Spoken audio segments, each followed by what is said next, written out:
Hey, the Imperial City from Oblivion is actually incredibly weird, and I want to talk about it.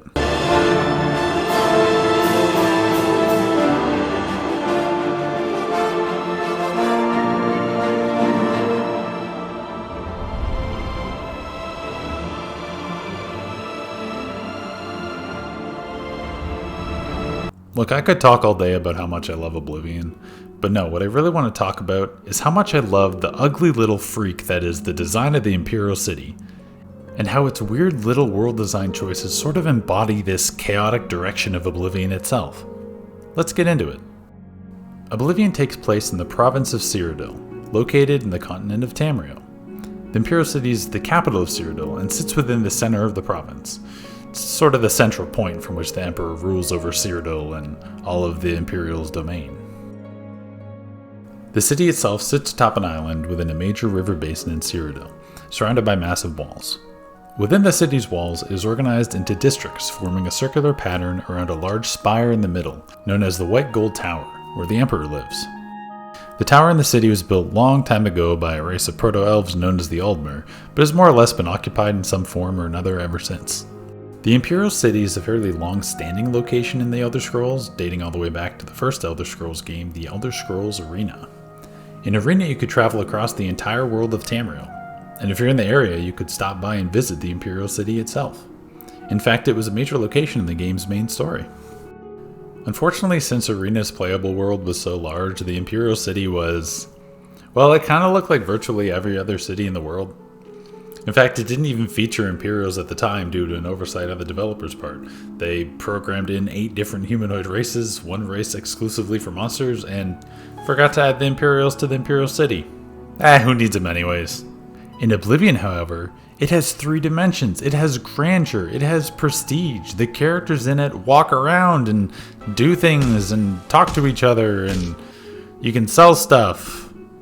It's got a lot going on.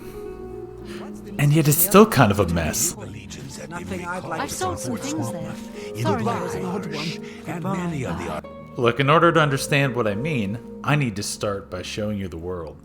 From up here! Whoa! Woo! Ah! I'm flying! Whoa! What? Whoa! Look at that. Some of you might know I'm a level designer by trade. I make worlds and levels for stuff in games and generally try to figure out what the least painful way is to get the player from point A to point B. It's kind of my thing. Because of this, when I play games, I'm also doomed to think like a level and world designer. And Oblivion is no exception to this, so let's highlight some of the little things about the Imperial City that always stand out to me.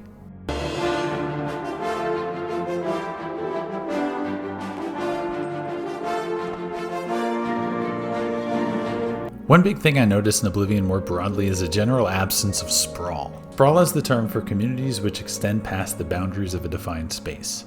Whenever a center point of human activity exists, so does a contingent of additional people who will usually be nearby as a matter of convenience. This just makes sense. People who need to work, trade, have social networks, interests within an area of other people will often settle near one another. While modern city development has encouraged this, sprawl exists regardless of this context. In the medieval era, sprawl also existed. Additionally, farms and farmland were a major factor in medieval sprawl. Crops and produce could be much more easily delivered into a city where they could be sold before spoiling, with much greater ease if you lived nearby. Where medieval cities existed, so too did farmland surrounding them, and smaller settlements that interacted with these cities regularly. One thing about Oblivion, however, is that this sprawl doesn't really exist in this world, at least not in any meaningful kind of way. Most cities in Oblivion have stables, but these operate more as a gameplay feature and not so much like a world one. I mean, the closest any large city center gets to having sprawl is maybe Skingrad, where there's a couple wineries outside the main gate. But by and large, once you leave any city within Cyrodiil, the world becomes void of civilization entirely. While this is noticeable in most cities, it's really noticeable in the Imperial City. Like, remember, this is one of the largest and oldest cities in all of Tamriel. This is the place to be. However, once you leave the walls of the city, everything becomes simple terrain where no one dares to tread. I suppose the Arcane University and the prison exists, but these are also walled structures that I'd almost still consider the city itself. I suppose there's the slums within the waterfront district that kind of is like Sprawl, but I mean, look at this. This is the biggest city in all of Tamriel, and this is the Sprawl? This is where it is? I mean, geez, you're telling me these guys couldn't settle, like, here? I know they're composed of outsiders who are on the fringes of society, but I think even they could find somewhere a little more spacious to hang out than the smallest chunk of land possible, kind of obfuscated on the smallest waterfront district. The closest settled areas outside of the city proper that could be considered Sprawl are the nearby towns of Weye, and Ayleswell. Unfortunately, Weye is just 2 buildings, and Ayleswell is like a whole swim away. Like, these hardly feel Sprawlish, especially considering there's so much empty land just outside the city itself. But honestly, as a developer, I understand why there's no Sprawl. Games, and especially open world games, have a thing called budget. The idea that every area only has so many entities, objects, items, and people it can contain before a target machine will just struggle to run it. Areas in Oblivion are divided by hard walls that are masked through loading screens. These helped ensure that cities and the areas around them weren't all loaded in unison and saved on having to calculate too many entities at the same time. Remember, this was an Xbox 360 launch title. Entity budget was much lower back then, and large populated areas in any game are often the most resource intensive. Also, in a game whose mandate was every NPC needs to have a life and a fully fleshed out schedule, building more NPCs, more areas, and more schedules would just balloon your scope out of the water. It's just not feasible. So instead of including more budget-intensive areas around all the cities, it makes sense that what we got as an alternative was a fairly clear-cut empty space. With more Sprawl, we would have had less cool areas to explore outside, like Fort Farragut, Dark Fathom Cave, and a Nut Well.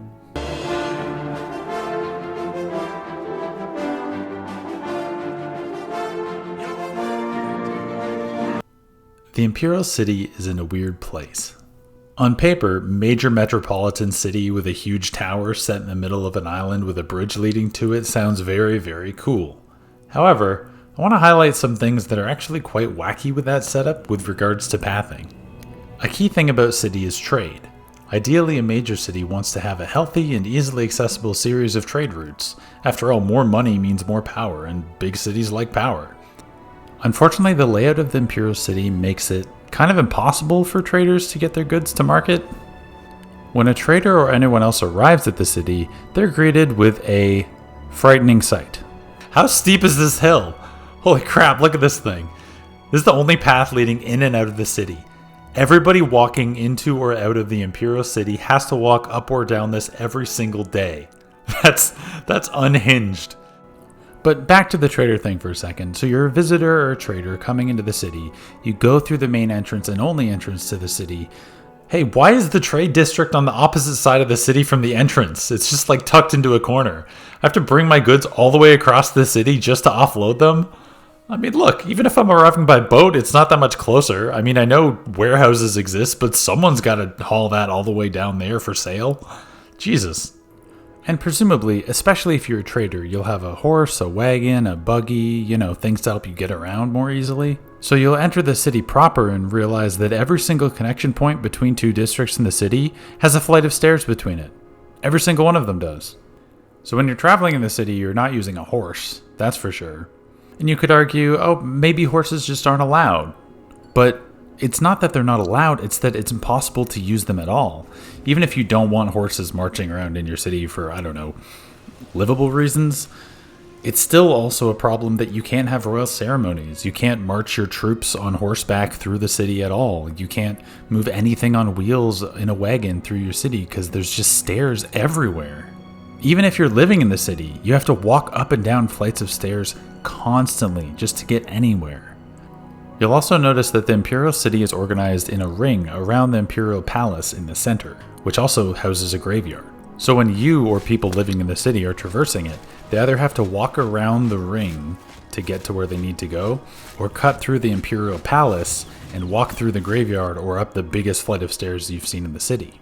Anyway, yeah, the general pathing is completely wacky throughout the entire city. I mean, not only is it pretty twisted from an NPC living in the world perspective, but also from a sheer city layout one.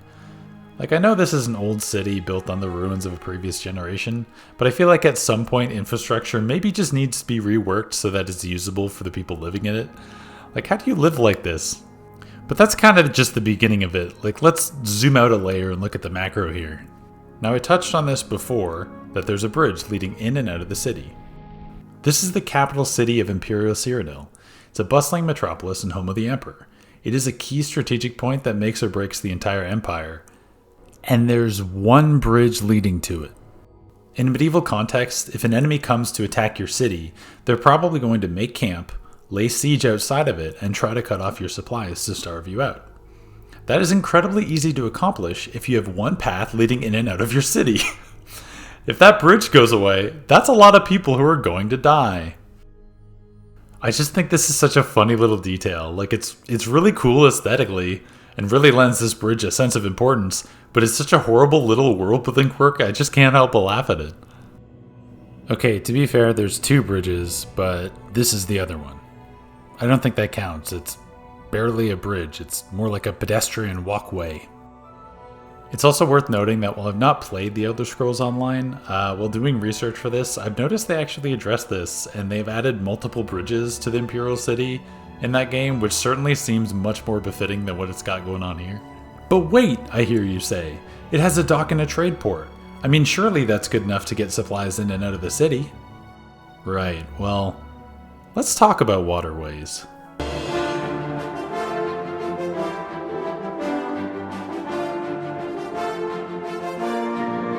You're right in that there's a dock there. In fact, for being the capital city and a waterway, it has count 'em, 3 whole docks for boats to sit in. Unfortunately, one of them is occupied by a permanent boat that has been turned into a bar, and another is inaccessible while another ship is in port because there's simply not enough space in the dock for more than one ship. But this brings me to the biggest problem with the Imperial City's waterways. I think this might be the craziest thing about the entire city itself, and it emphasized just how quirky it really was. The waterway surrounding the Imperial City does not connect to the ocean.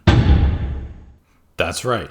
The waterway, which has 2 ocean-lining ships, one of which has a quest where you literally find yourself sailing in the ocean, doesn't connect to the ocean at all. It's impossible.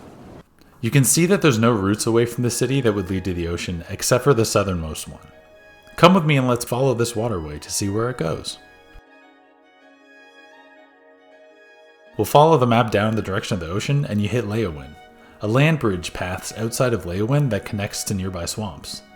No ocean liner is going to pass over this thing. This is especially not a stretch of land that could be navigated by boats as a regular trade route. The Imperial City is, for all intents and purposes, landlocked. Even tracing the route back from Leowin, it's laughable to think this even could be navigable. I mean, look at this place. You have multiple low bridges ships could never pass under. Like, how could anyone ever thought to reach the city by ocean liner with all this stuff in the way? It just couldn't happen. Something that was brought to my attention by Tumblr user KathNoGay was that Leowin's concept art was originally much different. Here you can see it properly reflects its intention of connecting with the ocean, and it was originally supposed to have a large bridge that presumably would allow boats to pass beneath it. It feels like the developers had the intentions and knew what they were doing, but that just fell through the cracks. Honestly, that really just kind of sums up Oblivion's world on the whole, doesn't it? Oblivion is a game clearly made by a big team under duress. There's cut corners here and there that betrays its intentions, but it still gets the point across. You can tell there's areas where 2 designers maybe weren't talking with each other closely enough, or where maybe an area just needed more polish and time in the oven to properly sort out. At some point, communication and intention just kind of broke down, and now the Imperial City is a landlocked city that still connects to the ocean. Despite all this, Oblivion's world still feels fine. I mean, here's a high fantasy world full of wizards and warriors, beasts and man, thieves and heroes. It's full of heightened characters, weird structures, areas that have ancient history not communicated through the game itself. Does it always need to make perfect sense? Not really.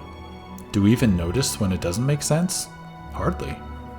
I bet most players never even notice that the river doesn't connect to the ocean while they were playing. That there's virtually no sprawl or farms or places outside those city walls.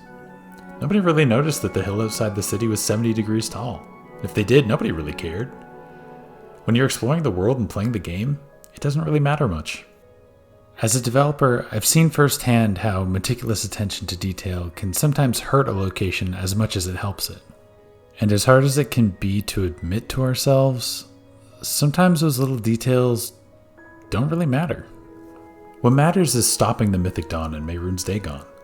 What matters is exploring that lost cave for the missing wizard. What matters is waiting until 2 a.m. outside of some random shopkeeper's house in order to kill him by blasting a fireball in his sleeping face and stealing everything that isn't nailed down. Honestly, I respect that on some level, they didn't even notice these things. The world was just as detailed as what it needed to be.